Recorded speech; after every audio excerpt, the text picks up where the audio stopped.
Hey guys, welcome back to my YouTube channel. কেমন আছো তোমরা সবাই? আশা করি সকলেই ভালো আছো।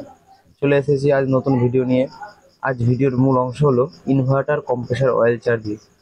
যে সকল বন্ধুরা নতুন ফিল্ডে কাজ করছো তাদের জন্য এই ভিডিওটা দেখে তোমরা তোমাদের সমস্যার সমাধান করতে পারো, আর সেটুকু তোমাদের সামনে তুলে ধরার চেষ্টা করব। আজকে আমরা অয়েল চার্জ করার জন্য আজকে যে যে সমস্ত টুলস ইউজ করেছি সেগুলো আমরা বলবো। একটা কম্প্রেসার, একটা ইমেল লেখা আছে, ইমেল লেখা আছে একটা গ্লাস, প্লাস্টিকের গ্লাস, একটা ছোট কম্প্রেসার অয়েল, কম্প্রেসার স্টার্টিং এর জন্য একটা পিসিবি বোর্ড, একটা মেইন কর্ড, আর কিছু টুলস। স্যামসাং এর যে inverter fridge single door inverter ফ্রিজে আমাদের অয়েল চার্জ করতে হবে কতটা, সেটা আমরা আজকে দেখবো। আমাদের এই ইনভার্টার ফ্রিজে অয়েল চার্জ করতে হবে হচ্ছে 90 ml। 90 ml অয়েল চার্জ আমরা 90 ml ঢেলে নেবো এর মধ্যে। আমাদের মাপ মতো 90 ml ঢেলে দিতে হবে।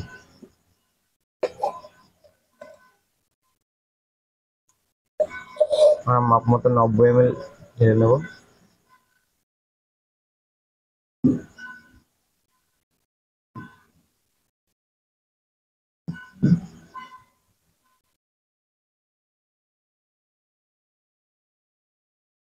যে আমরা মাপ মতো 90 ml ঢেলে নিয়েছি।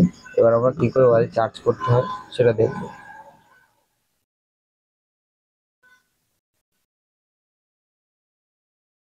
এই ইনভার্টার কম্প্রেসারে অয়েল চার্জের জন্য একটা আমরা পাইপ ব্যবস্থা করব। এই যে নিয়ে চলে এসেছি অয়েল চার্জিং এর জন্য একটা পাইপ।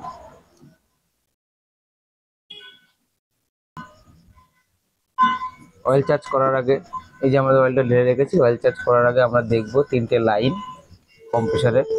এই একটা, দুটো, তিনটে। এই তিনটে লাইনের মধ্যে আমাদের এই সরু যে পাইপটা, এটা হচ্ছে আমাদের ডিসচার্জ লাইন। এটা দিয়ে আমাদের গ্যাস বের হয়।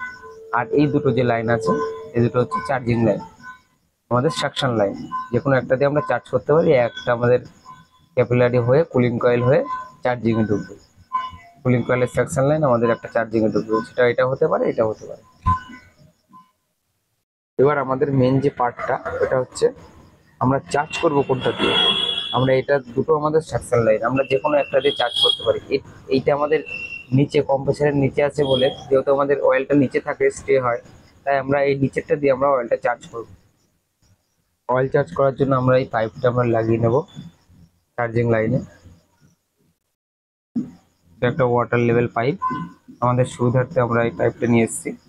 এই পাইপটা দিয়ে চার্জ করতে অয়েল সুবিধা হবে। আমরা মেন বোর্ডের লাইনের জন্য আমরা কম্প্রেসার লাইনটা লাগিয়ে নেব। এই যে আমাদের কম্প্রেসার ইউভিডব্লিউ কানেকশনটা আমরা লাগাবো।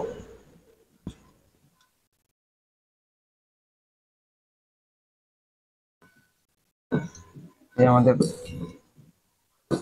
ইউভিডব্লিউ যে কানেকশনটা, এটা আমরা লাগিয়ে দিচ্ছি। এটা আমাদের ইউভিডব্লিউ কানেকশন।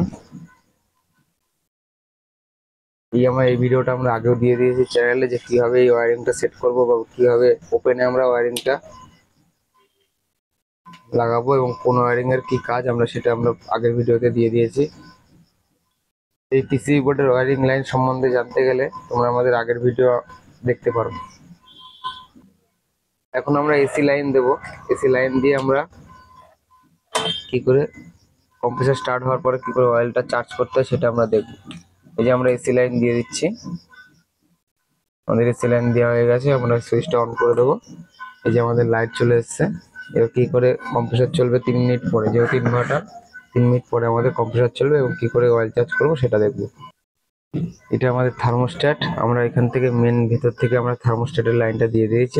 মেন লাইন, লাইটের লাইনটা আমরা টেনে নিয়েছি। আর ভেতরে কানেকশন জানতে গেলে আমাদের আগের ভিডিওতে দেওয়া আছে কিভাবে ভেতরে কানেকশন করবে আপনারা ওপেনে, এটা ভেতরে দেখানো আছে। এই যে আমাদের কম্প্রেসার স্টার্ট হয়ে গেছে। এই যে আমরা কাজ করেছিলাম, তাই আমাদের এখানে একটু অয়েল উঠছে। আমরা অয়েলটাকে পরিষ্কার করে নেব।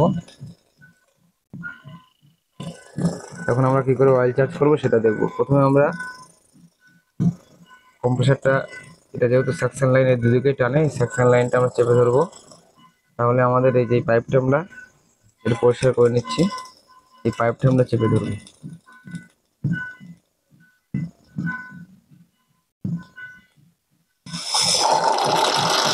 এই যে আমাদের অয়েল বেরিয়ে গেল, আমাদের 90 ml চলে গেছে ভেতরে পুরোটা।